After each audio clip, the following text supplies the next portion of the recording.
तो जय हिंद साथियों, चलिए हम लोग आज जानते हैं रासायनिक बंधन। रासायनिक बंधन मुख्य रूप से बाबू दो प्रकार का होता है। रासायनिक बंधन सबसे पहले जानते हैं हम लोग कहते किसे हैं।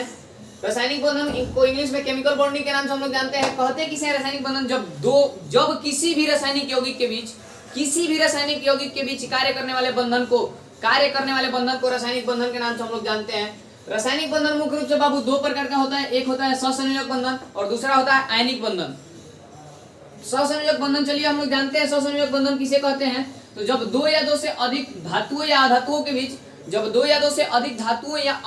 के बीच या तत्वों के बीच आपस में इलेक्ट्रॉनों का साझेदारी होता है, यानी कि जो कोई भी यौगिक अपने अस्थायी अक्रिय गैस के इलेक्ट्रॉनिक विन्यास को प्राप्त करने के लिए आपस में इलेक्ट्रॉनों का साझेदारी करते हैं तो उस प्रकार बने बंधन को सहसंयोजक बंधन के नाम से हम लोग जानते हैं। एग्जाम्पल में हम लोग देखेंगे H2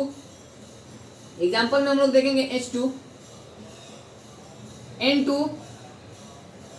CO2, ये सभी सहसंयोजक यौगिक हैं। जिन यौगिकों के बीच सहसंयोजक बंधन कार्य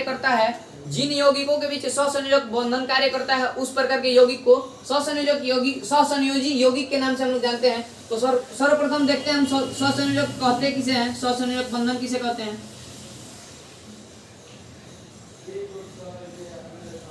सहसंयोजक बंधन जब दो या दो से अधिक तत्व अपने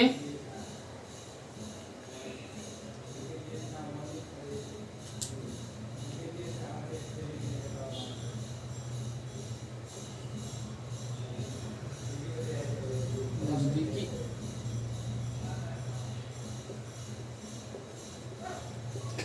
अक्रिय गैस के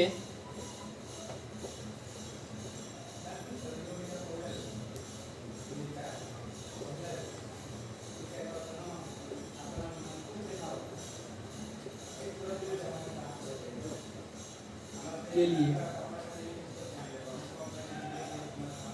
आपस में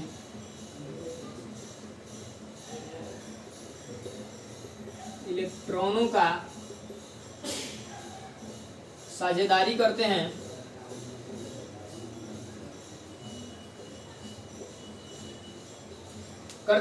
तो इस प्रकार बने यौगिक को सहसंयोजक यौगिक तथा उनके बीच कार्य करने वाले बंधन को सहसंयोजक बंधन के नाम से हम लोग जानते हैं।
चलिए हम लोग देखते हैं कुछ एग्जाम्पल। कुछ ऐसे यौगिक हम लोग देखते हैं जिनके भी सहसंयोजक बंधन कार्य करते हैं। तो एग्जाम्पल में हम लोग ले लेंगे बाबू H2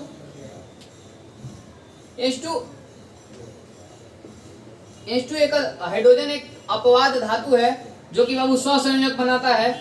तो चलिए हम लोग देखते हैं। हाइड्रोजन अपने नजदीकी अक्रिय गैस हीलियम के पास जाने के लिए हीलियम में उपस्थित इलेक्ट्रॉनों की संख्या 2 होती है और हाइड्रोजन में उपस्थित इलेक्ट्रॉनों की संख्या 1 होती है। तो हाइड्रोजन आपस में अपने नजदीकी अक्रिय गैस की परमाणु संख्या के बराबरी करने के लिए अपने दो परमाणुओं में आपस में इलेक्ट्रॉनों का साझेदारी कुछ इस प्रकार करता है। तो चलिए देखते हैं हम लोग। हाइड्रोजन का परमाणु संख्या 1 होता है, तो इस प्रकार से इसका इलेक्ट्रॉनिक विन्यास भी केवल K सेल में 1 इलेक्ट्रॉन ही उपस्थित होते हैं। तो देखिए हम लोग जैसा कि जानते हैं, पिछले के वीडियो में हम लोगों ने देखा है बाबू कि किसी भी तत्व के संयोजी इलेक्ट्रॉन ही उसके बंधन के निर्माण में भाग लेते हैं। किसी भी तत्व के संयोजी इलेक्ट्रॉन ही उसके बंधन के निर्माण में भाग लेते हैं। तो कुछ इस प्रकार बाबू संयोजी इलेक्ट्रॉन का संख्या 1 हो जाता है। तो हाइड्रोजन में उपस्थित संयोजी इलेक्ट्रॉन का संख्या 1 हो गया। और इस प्रकार से दूसरे हाइड्रोजन परमाणु में भी उपस्थित हाइड्रोजन की इलेक्ट्रॉनों की संख्या 1 हो जाती है। तो देखिए फर्स्ट हाइड्रोजन परमाणु पहले अपना अष्टक यानी कि अपने नजदीकी क्रिया गैस हीलियम के पास जाता है। तो इस प्रकार से बाबू सेकेंड हाइड्रोजन परमाणु भी अपने नजदीकी क्रिया गैस यानी कि हीलियम के पास जाता है। तो आपस में इलेक्ट्रॉनों का साझेदारी होता है इस प्रकार से H यानी कि हाइड्रोजन सिंगल बॉन्ड हाइड्रोजन का निर्माण होता है, हाइड्रोजन हाइड्राइड का निर्माण होता है। तो कुछ इस प्रकार से आपस में बाबू इलेक्ट्रॉनों का साझेदारी करते हैं। कुल सहसंयोजक बंधन के प्रकार अगर का बात किया जाए तो नोट सहसंयोजक बंधन 3 प्रकार के होते हैं। सहसंयोजक बंधन 3 प्रकार के होते हैं बाबू।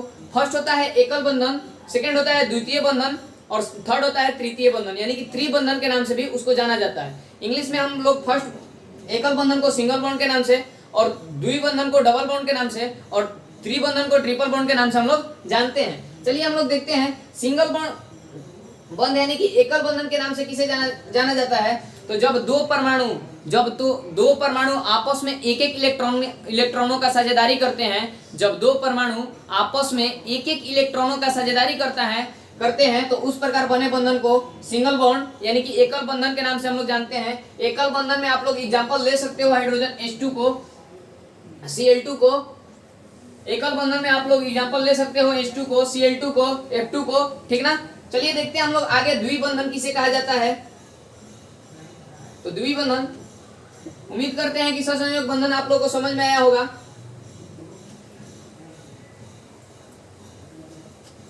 सहसंयोजक बंधन के प्रकार हम लोग देखते हैं। सहसंयोजक बंधन के प्रकार हम लोग देखते हैं बाबू। चलिए तो सहसंयोजक बंधन हम लोग का सहसंयोजक बंधन 3 प्रकार का होता है। सहसंयोजक बंधन 3 प्रकार का होता है बाबू। देखिए कुछ इस प्रकार होता है सहसंयोजक बंधन का प्रकार। एक होता है सिंगल बॉन्ड,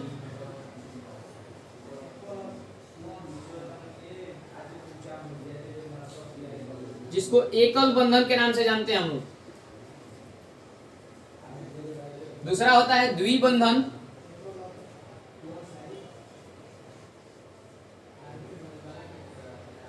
और तीसरा होता है बाबू त्रिबंधन।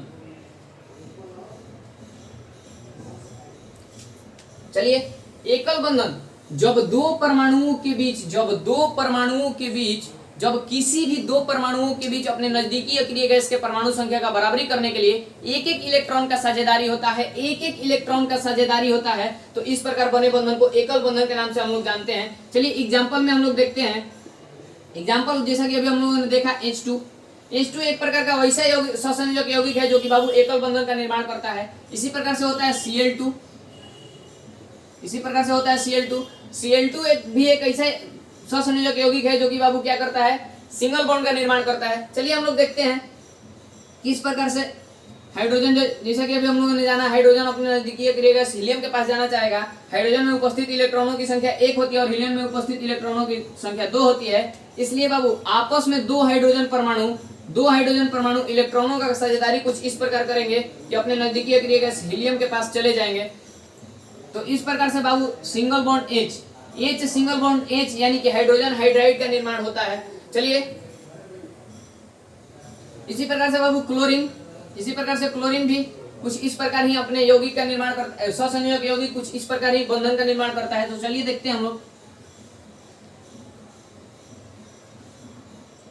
क्लोरीन में उपस्थित इलेक्ट्रॉनों की संख्या यानी कि संयोजी इलेक्ट्रॉनों की संख्या 7 होती है। क्लोरीन का इलेक्ट्रॉनिक विन्यास कुछ इस प्रकार 2, 8 और 7 होता है। तो संयोजी इलेक्ट्रॉनों की संख्या जैसा कि अभी हम लोगों ने जाना बाबू कि जितने भी बंधन के निर्माण में इलेक्ट्रॉन भाग लेते हैं तो वो संयोजी इलेक्ट्रॉन ही भाग लेते हैं। और किसी भी तत्व के लास्ट सेल यानी कि अंतिम कक्षक में उपस्थित इलेक्ट्रॉन को संयोजी इलेक्ट्रॉन के नाम से हम लोग जानते हैं। तो चलिए देखते हैं क्लोरीन में लास्ट सेल में बाबू कुल 7 इलेक्ट्रॉन है। तो इस प्रकार से दिखा देते हैं हम लोग।